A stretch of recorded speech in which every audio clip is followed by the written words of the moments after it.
시청자 여러분 안녕하세요. 제 채널에 다시 오신 것을 환영합니다.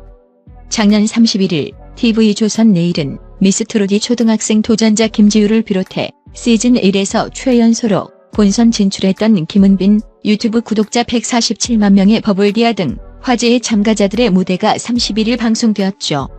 그리고 황승아, 김수빈, 김태연, 임서원, 김다현, 이서원 등 미스트롯에서 높은 인기를 끌고 있는 초등부 7공주의 마지막 주인공 김지우 무대가 31일 기대치 않게 느닷없이 공개되었습니다. 사실 김지우 양의 공연은 19일 방송의 1회차에서 통편집되면서 그동안 시청자들 사이에서 말이 많았습니다.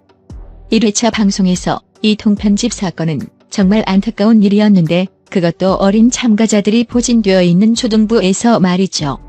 첫 방송에 나온 초등학교 참가자는 총 7명으로 본선 통과자 발표 화면을 보면 이서원, 김다현, 임서원, 김수빈, 김지우, 황승아, 김태연 순서로 서 있었습니다. 4사람이 오라트를 받았고 이 중 오라트를 받지 못한 3사람 사이에서 추가 합격자 선정을 하는데요. 아나운서 김상주 씨가 하는 말을 들어보면 초등부 7명 가운데 3사람을 두고 회의를 했다고. 탈락 후보들이 오라트를 받지 못한 참가자 14개의 임서원, 12개 하트의 이서원, 13하트의 김다현 이렇게 3명입니다. 그리고 3명 전원 추가 합격하면서 초등부 전체가 본선에 진출하게 되는데요. 그렇다는 것은 다른 초등부 참가자들은 모두 오라트를 받았다는 뜻이 됩니다. 그런데 이상하게도 초등부 참가자는 7명인데 공연 무대를 보여준 참가자는 6명이라는 것이죠. 바로 오라트를 받은 김지우의 무대가 통편집된 것입니다. 오라트를 받았다는 것은 마스터들 모두 만족할 만한 무대를 선보였다는 것인데요. 다른 참가자들의 무대는 모두 보여주면서 딱 한 명의 무대만 통편집한 이유는 무엇이었을까요? 가능성은 2가지가 있습니다. 첫 번째는 말 그대로 통편집을 당했을 가능성인데 이것은 너무나도 공정성에서 볼 때 이해하기 힘든 처사입니다. 아마 제작진은 드라마틱한 장면이 없었고 너무 빡빡한 방송시간과 일정 때문에 편집을 아무리 해도 김지우의 무대를 넣을 수 없어서 오라트를 이미 받았으니 통편집을 해도 괜찮을 거라고 생각할 수 있지만 어린 초등학생에게나 가족에게는 받아들이기 힘들 수밖에 없습니다. 두 번째는 실력이 너무 김지우의 공연만 따로 보여주는 것이죠. 아마 제작진이 다 방송사들의 각종 시상식과의 시청률 경쟁에서 위기를 직감하고 김지우를 비장의 히든카드로 써먹기 위해 숨겨놓았을 가능성이 많다. 그래서 결과적으로 TV조선은 미스트롯의 3회에서 타방송사와의 시청률 경쟁에서 가볍게 이길 수 있었을 것이다. 하여간 1회차에서 제작진들의 통편집에 마음 상했을 김지율과 김지율 가족들이 이제 마음이 풀리셨기를 바라봅니다. 랜덤이 그런 말이에요?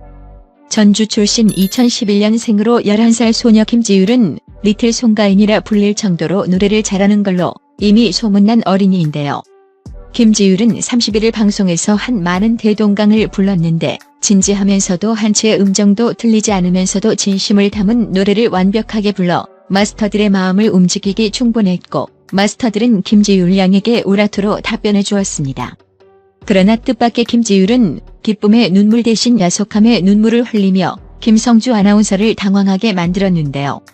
아마 공연 순서에 있어서 김성주 아나운서의 랜덤이라는 영어를 초등학생인 김지율 양이 못 알아듣고 오해해서 긴장한 탓에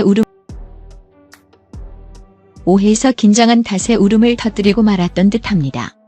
그놈의 랜덤이라는 영어 때문에 어린 아이를 카메라 앞에서 올린 김성주 아나운서는 너무나 당황해서 시청자들에게서 몰매를 맞을까봐 제작진에게 통편집을 부탁했다는 순전히 필자가 만들어낸 말도 안 되는 황당한 썰입니다. 이게 바로 김지우를 2번 올린 사연입니다. 사실 미스트롯의 제1회 초등부 공연의 영상을 잘 보면 7공주의 공연 순서가 정확히 나와 있지는 않는데요. 한 유튜버의 분석에 의하면 아마 김지율 양은 바로 아래 사진처럼 김수빈 양 다음으로 공연을 한 것이 아닌가 추측됩니다. 그런데 김성주 아나운서의 영어 랜덤을 잘못 알아듣고 마지막 순서쯤으로 오해하며 긴장하고 있었던 듯합니다. 한편 한마는 대동강아는 작곡자 한복남 작사자 야인초의 곡으로 70년 전 전쟁 때 평양을 떠나온 실향민의 피 맺힌 한을 노래한 곡인데 송가인이 미스트롯 원조에서 다시 불러 많은 사랑을 받아오고 있지요. 비록 초등학교 어린아이가 노래 가사의 대동강이 어디 있는지는 모르고 환희라는 정서는 비록 이해는 못할지 모르지만 시청자들이 노래에 몰입해 줄 수 있도록 노래는 참 불러주었습니다.